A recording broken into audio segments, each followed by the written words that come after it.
Bismillahirrahmanirrahim. Alhamdulillahirrabbilalamin. Allahumma sholli ala sayyidina Muhammad wa ala ali sayyidina Muhammad.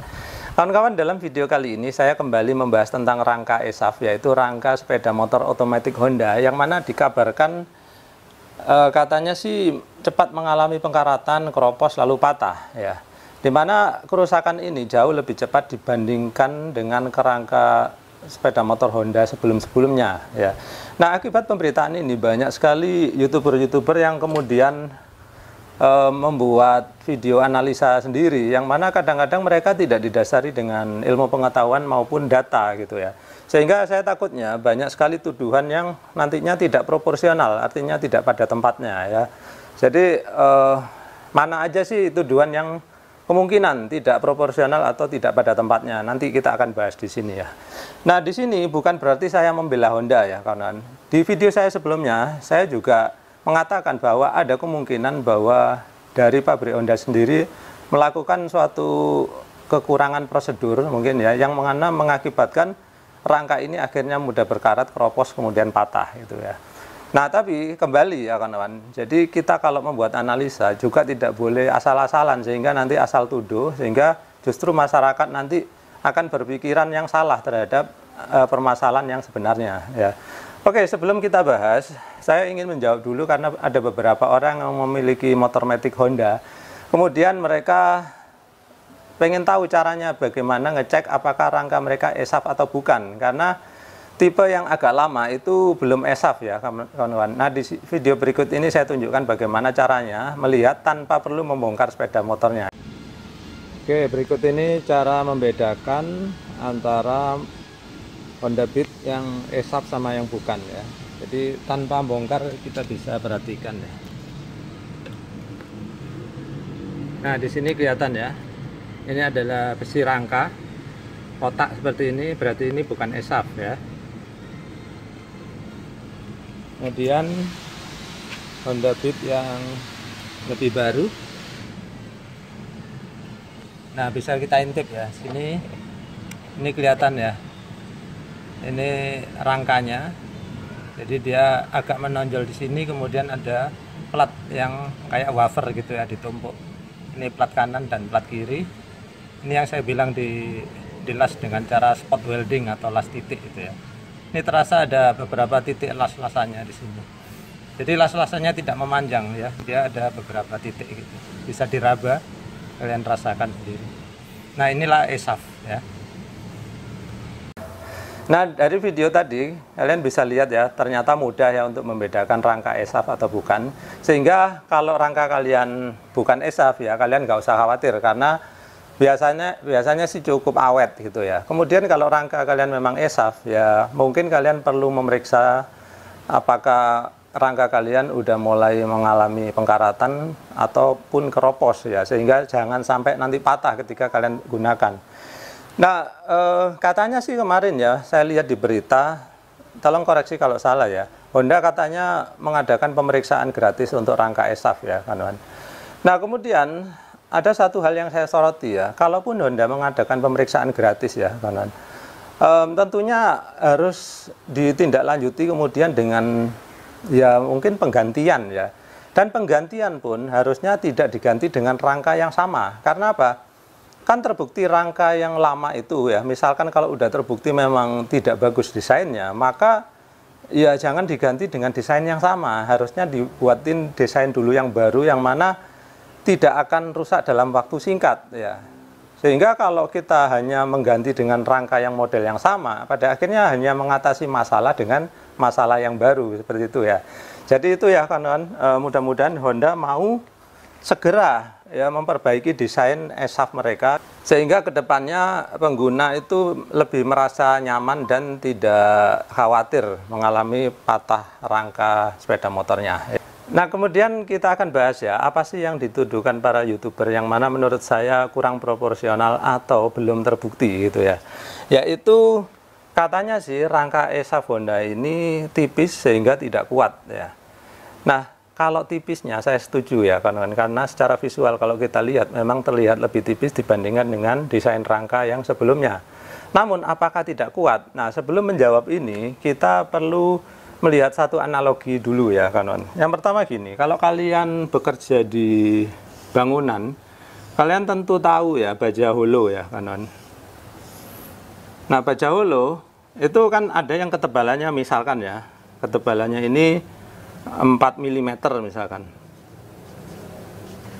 Nah, kemudian ada juga baja ringan ya, sama bentuknya holo, cuman dia lebih tipis ya.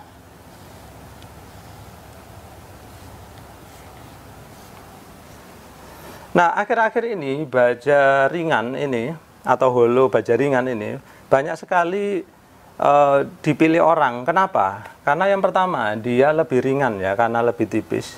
Kemudian yang kedua, dia itu lebih awet daripada baja yang tebal ini. Apa sih yang membedakan kenapa dia lebih awet? Ternyata dia dilapisi dengan seng atau aluminium ya, kawan. Bagian dalamnya juga ya. Nah, kalau dia dilapisi seng, ini biasa disebut dengan galvanize ya, atau yang dilapisi aluminium itu galvalum ya, galvanizing dengan aluminium gitu. Nah, ternyata baja yang dulu harusnya tebal, ternyata sekarang bisa digantikan dengan baja yang tipis, namun ya dengan dilapisi galvanizing atau dilapisi dengan seng atau aluminium ya. Metodenya yang mana bisa dengan hot dip ya, dicelup ke cairan aluminium atau seng, atau kemudian bisa juga melalui elektrolisis gitu ya. Nah, dari analogi ini ternyata ya yang tipis itu belum tentu lebih buruk dibandingkan dengan yang tebal ya. Justru yang tipis ini bisa jadi dia jauh lebih awet. Kenapa? Karena dia dilapisin dengan galvanize ya, baik itu seng maupun aluminium ya. Seperti itu kan. Dan nyatanya memang tidak ada keluhan orang memakai baja ringan. Hingga sekarang itu baja ringan banyak sekali dimanfaatkan untuk terutama rangka-rangka atap karena sifatnya yang tipis tadi sehingga ringan dan tidak membebani konstruksi rumah secara keseluruhan seperti itu. Nah, kalau dulu belum ditemukan seperti ini, orang masih suka pakai yang berat-berat seperti ini ya kanan. Baik, sekarang kembali kepada rangka ESAF ya.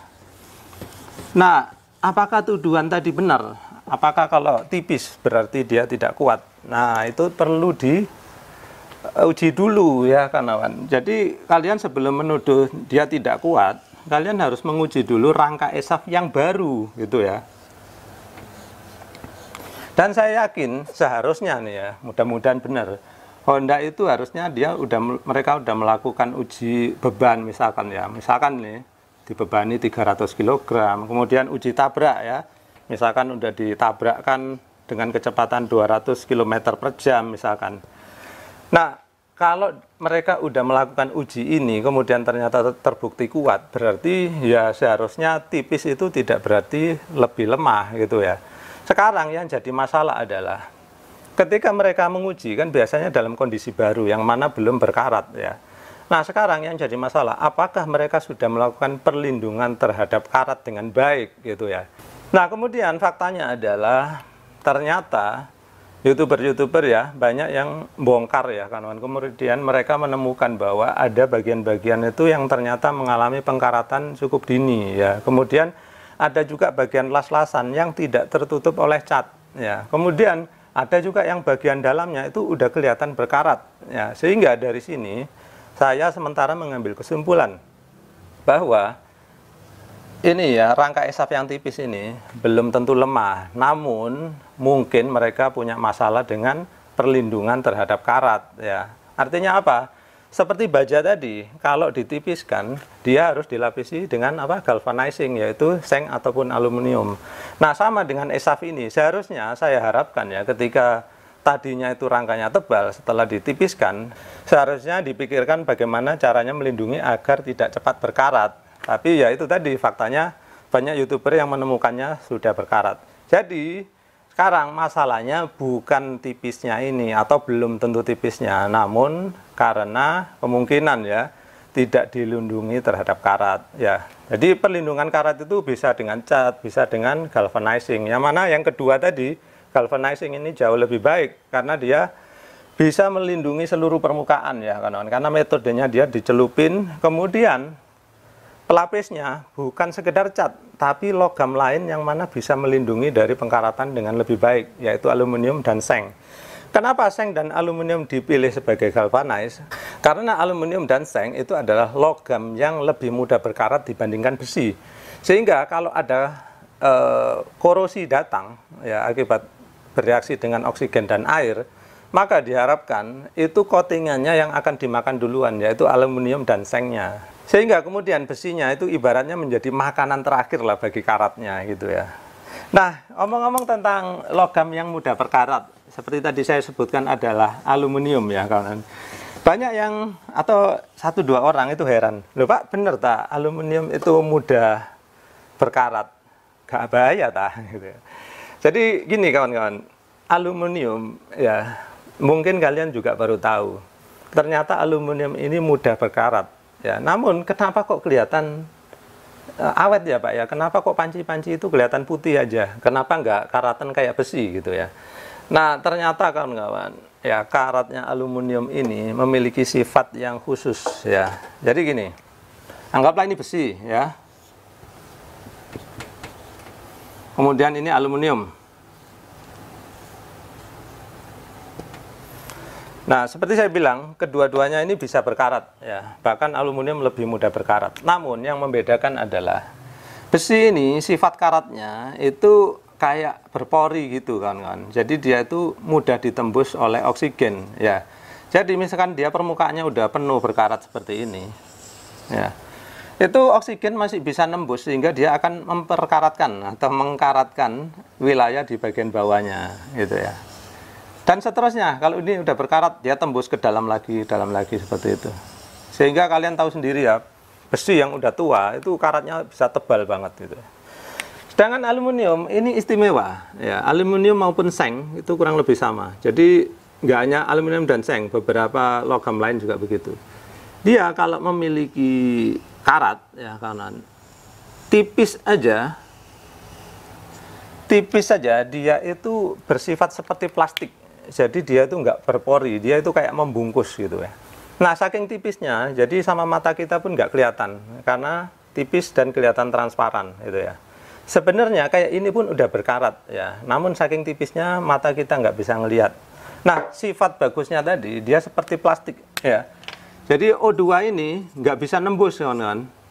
Jadi dia mental aja ya. Pada akhirnya logam yang di bawah dari karat ini itu nggak berkarat lebih lanjut sehingga dia lebih awet. Nah seperti itu ya. Jadi unik sekali ya, ternyata dia berkarat tapi nggak kelihatan oleh mata kita gitu. Baik itu ya kawan-kawan. Nah ini tadi tuduhan pertama ya, tipis dan tidak kuat. Jadi yang tidak kuatnya itu perlu dibuktikan dulu. Kalian harus menguji rangka yang baru, kemudian kalian uji beban, uji tabrak. Kalau memang terbukti nggak kuat, barulah kalian boleh menuduhnya tidak kuat gitu ya. Kemudian yang kedua adalah bahan ya. Bahan atau material ya kawan. Ada yang bilang bahwa bahan yang sekarang itu terbuat dari baja, yang dulu dari besi. Nah ini menurut saya tuduhan yang kurang didasarin ilmu pengetahuan ya. Sebetulnya besi atau baja kalau zaman sekarang itu semuanya adalah baja ya kawan. Nah kalau untuk pengetahuan kalian dulu ya, besi itu kan lambangnya Fe ya. Nah zaman sekarang Fe ini menurut saya kurang mudah untuk ditemui di pasaran ya, karena Fe ini biasanya kalau di pabrik ya kawan, dia itu langsung dicampur ya, dicampur sesuai kebutuhan ya. Misalkan membuat baja itu langsung dicampur dengan karbon. Jadi sekarang yang beredar kalau kalian sebutnya dia besi ataupun baja itu sebetulnya baja karbon gitu ya, atau besi yang sudah dicampur karbon gitu. Sehingga kalau kalian nyebut oh yang ini besi, oh ini yang baja, itu kalian harus membuktikan dulu ya. Karena apa? Setahu saya semua yang sekarang besi-besi maupun baja yang beredar itu sebetulnya semuanya adalah baja, yang mana besi udah dicampur dengan karbon. Nah kemudian kenapa ada yang lunak, kenapa ada yang keras, itu tergantung bagaimana pencampurannya, kemudian bagaimana perlakuan panasnya ya. Jadi ketika memasak dan membuat baja ini ya kawan, pemanasannya itu ya bisa diatur sedemikian rupa sehingga dia menghasilkan jenis baja yang berbeda. Kemudian kandungan karbonnya juga bisa berbeda-beda, kemudian menghasilkan kekuatan yang berbeda pula ya. Jadi ini tergantung kebutuhan. Kadang kan ada tuh orang yang butuh baja yang mudah dibentuk gitu ya.